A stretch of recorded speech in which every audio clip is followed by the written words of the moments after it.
Hi, and welcome back to our YouTube channel. So, today's episode is dedicated to our ladies. Hi, hope you are doing well wherever you are. You are beautiful, you are beautifully created, you are beautifully and wonderfully created. So, there is something that I've realized that is cropping up, that is the development of UTIs among our girls. So, UTI simply means urinary tract infection, and this should not be confused with STIs. So with the STIs, we are talking about the sexually transmitted infections, but normally you find that when you present with majority of the symptoms that comes with the UTI can also come with STI, except that in some cases, extreme UTIs might come with blood or pus. So those ones are other indicators for the itchiness and the burning sensation. That one is common in both. So you're going to get, but you can easily tell whether you had sex or not. So you can easily tell whether you have UTI or STI. And again, it doesn't mean that when you have sex and you develop these symptoms, then you are developing STI. So there's a lot that needs to be done and a lot that needs to be researched when it comes to UTI. I'm going to talk about hygiene because that is what I really wanted to talk about today, because hygiene is a contributing factor to the development of UTIs, especially in our girls today. One thing I've noted is that most of our girls have not been taught on the proper hygiene standards, that is including the ways to wash, air their innerwears, and also the wiping techniques, the bathing techniques, and whatever thing that should not be used when taking a bath or something. So one thing that you'll realize is that the environment of your reproductive system is very sensitive to changes in scent, that is the smell, and also changes in temperature. Not changes, yes, there are not changes in temperature, but changes in the general environment, the acidity levels or the basicity levels. You need to really watch this out. When it becomes too basic, then it means you're going to develop a problem. When it comes too acidic, you're also going to develop a problem. Number one, when you're taking a bath, what type of soap are you supposed to use? In the general medical sphere, we normally encourage our women, our young girls to use the simple soaps, the non-scented soaps, especially when you're going to wash your private parts. Try as much as possible to use the likes, we normally call them letoyo, but they are the bar soaps. Those ones are simpler because in most occasions they do not irritate your body, and they do not change the environment of your reproductive organs. So you are most likely not going to develop UTI or urinary tract infection when you use such bar soaps. Number two, the wiping techniques. When it comes to wiping, the mistake that most of our young girls, especially the inexperienced ones, have been doing is wiping from behind to front. The wiping technique, even when you come to the hospital, that is one thing that we normally teach about. A woman or a lady should always wipe from the front to the back. The reason being, when you wipe from the back to the front, you're carrying all the bad bacteria and the germs from the back going to your reproductive organs.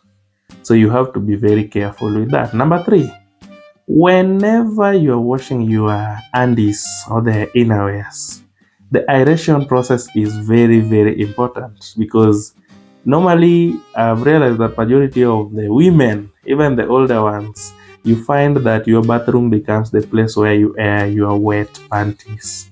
Your wet panties should be actually aired direct on the sun.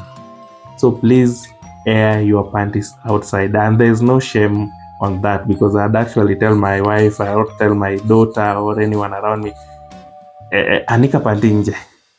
We do not want them in the bathroom. So whatever thing that happens in the bathroom is that when it is cold, it provides a ground for the growth of bacteria, and in most occasions it is yeast infection that comes with that, because it finds an optimum environment where it can grow, and then when you put it on, you are going to transfer that bacteria to your reproductive organ. So let us be very careful when you are doing aeration of your innerwears. Number three and number four, I believe so. Number four and most important thing, thongs are also contributing to the development of UTIs. And why so? Because tongues, they pass through the line, the anal line, direct to your reproductive organ, providing like a highway or a bridge that transfers the bacteria from the back to the front.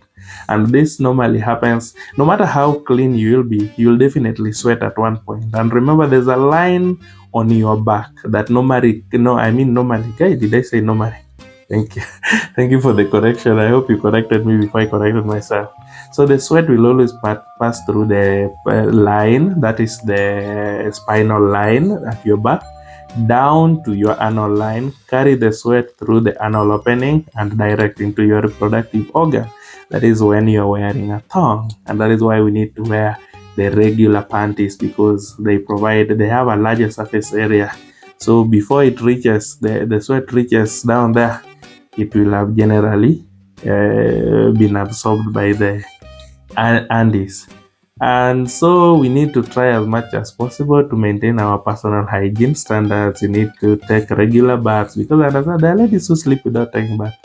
Also, when you are experiencing your menstrual cycle, please try as much as possible to change your diapers at least twice or three times a day, depending on the availability of the diapers. That one will also help you in reducing chances of developing UTIs.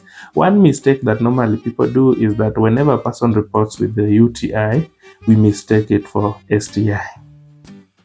So this is something that we should stop, because as parents, your daughter might come with these symptoms and then you start beating her. I remember that I had actually received such a case before, where the mother just started beating the child because she had presented with itchiness and burning sensation when going for a short call. Because the mother did not actually know what was happening to the lady. She actually confused it. She was beating her because she thought she was having sex, sleeping around with men, which was not true. So let us spread the news. Teach. If you are a man, you can. There's no shame in teaching your daughters, in teaching your wife, or sharing the video with anyone that is close to you, that is a lady.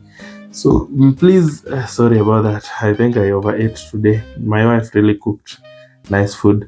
So try as much as possible to share the information. Also, one more thing that can also contribute to the development of UTI, before I forget, if you are frequently exposed to antibiotics, there are good bacteria in your body, including your vaginal lining. I mean, that bacteria, when it is frequently exposed to antibiotic, it ends up being killed. And when it is killed, then it will not be able to perform the regular duties, which include cleansing the vaginal system. So if you are used to taking frequent antibiotics, kichwa inauma kidogo, antibiotics, sijui mguu now, antibiotics, please, you can stop that. And also, antibiotic abuse can, we have a major problem because it is contributing to antibiotic resistance. So it makes it very difficult to treat other conditions in your body. So if you found this video helpful, please subscribe to the YouTube channel, share with your friends, leave a comment, also like the video. Thank you so much, and may God bless you. It's actually very cold in Gong, so I'm trying to keep as warm as possible.